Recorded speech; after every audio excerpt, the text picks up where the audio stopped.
نحمده ونصلي على رسوله الكريم اما بعد فاعوذ باللہ من الشیطان الرجیم بسم اللہ الرحمن الرحیم۔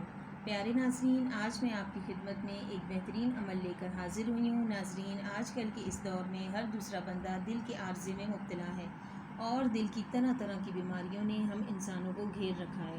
دل کی گھبراہٹ، دھڑکن کا تیز ہونا اور حتیٰ کہ پھر نوبت دل کے دورے تک آ جاتی ہے۔ تو پیارے ناظرین، اس عمل کو اپنے معمولات میں شامل کر لیں تاکہ آپ دل کے امراض سے محفوظ رہیں۔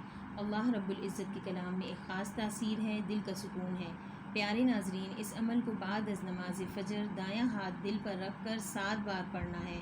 دعا یہ ہے: بسم اللہ الرحمن الرحیم، یا قوی القادر المقتدر قوینی قلبی، یا قوی القادر المقتدر قوینی قلبی۔ پیارے ناظرین، اس عمل کو اپنی زندگی کا حصہ بنا لیں۔ انشاءاللہ العزیز اللہ پاک دل کے عارضے سے بچائیں گے اور جو لوگ اس بیماری میں مبتلا ہیں انہیں شفائے کاملہ عاجلہ عطا فرمائیں گے۔ پیارے ناظرین، اگر آپ کو میری ویڈیو پسند آئی ہے تو اسے ضرور سبسکرائب کریں، شیئر کریں تاکہ مخلوق خدا کو فائدہ حاصل ہو سکے۔ اللہ نگہبان۔